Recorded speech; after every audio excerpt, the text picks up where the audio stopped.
Hi, in this video I want to look at some sample answers for part 1 of the IELTS speaking test.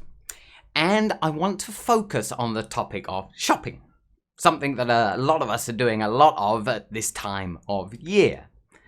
So, first of all, let's have a look at the 4 different questions that we'll be looking at the sample answers for. So, the first one. Who does most of the shopping in your household? So that's the first question. Quite simple, really. Sometimes people can misunderstand this question a little bit, though. You notice that it says the shopping in your household.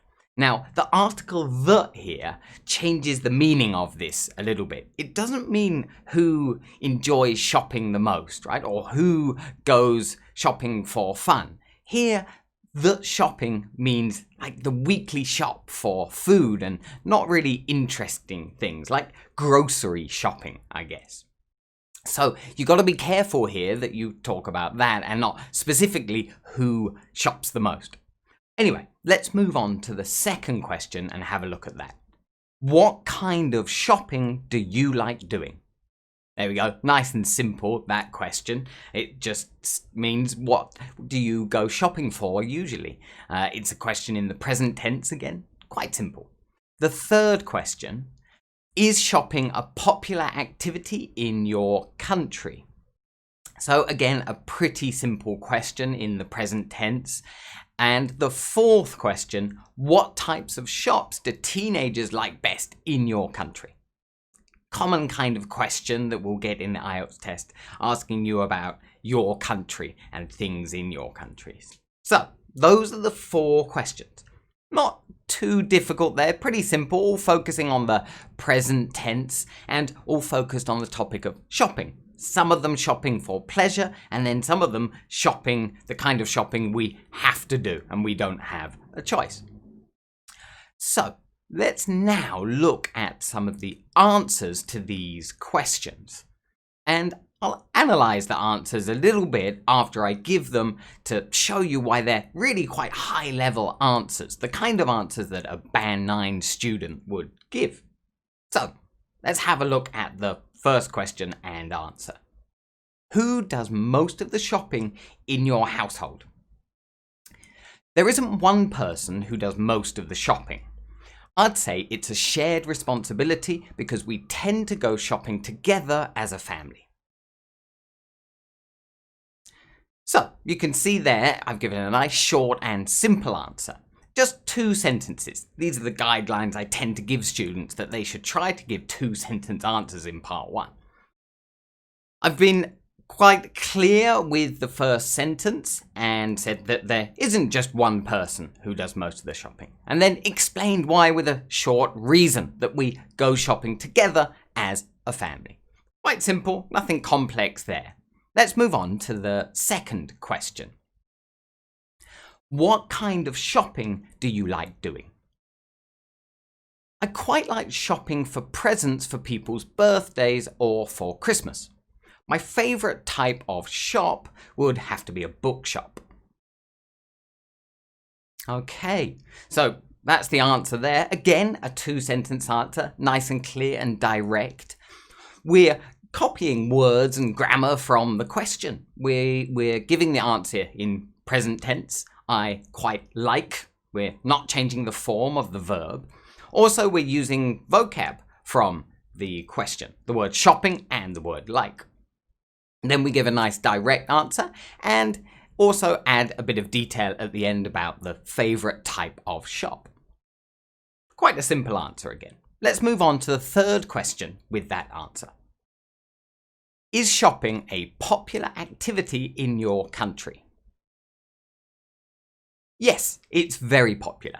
Saturday is the biggest shopping day, and lots of people treat shopping as a kind of leisure activity rather than something practical. So, again, a nice clear 2-sentence answer. It's giving a direct answer in the beginning. The word yes is used. It's very popular. We're using the word popular from the question, but we're adding a bit of detail saying it's very popular. We're asking we're answering the question that's being asked. Is shopping a popular activity in your country? Well, we use the word yes straight away, but we make sure we make a full sentence. It's very popular. Then we just explain a bit afterwards. Saturday is the busiest shopping day. So we choose an example of a day where it's very busy and clearly popular, and that most people shop for pleasure. Use the word leisure in the answer, a leisure activity.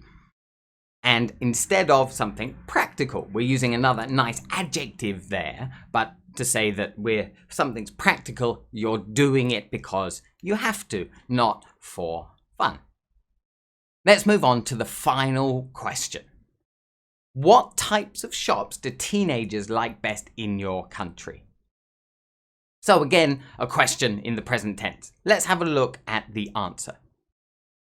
I'm not an expert on teenage behavior, but I guess they like buying clothes, music, gadgets, that kind of thing. So there's the final answer to the final question. The question's quite clear and simple. What types of shops do teenagers like best in your country?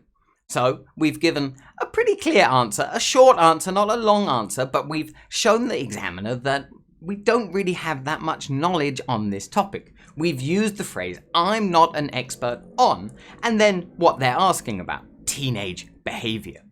We're showing we can play with the word teenager and make it an adjective using the word teenage, and then describing the behavior. But here, using the phrase, I'm not an expert on, shows that you don't really have much knowledge on the topic they're asking about, but you're going to give it your best shot to give an answer. It's a good thing to do if you're struggling with the topic in the speaking test.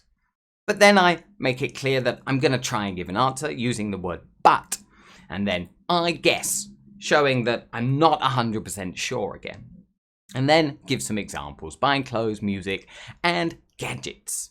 Using a nice bit of vocab there, I guess, a bit less common for people to know, but gadgets are kind of small electronic devices that are popular with young people. So there we have it. Those are the 4 answers. Now you can see there, they're all just keeping it quite simple, usually about 2 sentences, and just focusing on fluency and showing the examiner you can communicate comfortably in English. I hope these sample answers were useful to you, and hopefully you can go and practice giving answers to these questions yourself. Thanks for watching the video, guys, and if you did enjoy it, then don't forget to click the like button, and if you don't want to miss out on future videos on similar topics, then don't forget to click the subscribe button as well. There we have it. Thanks for watching, guys, and see you again in the next video.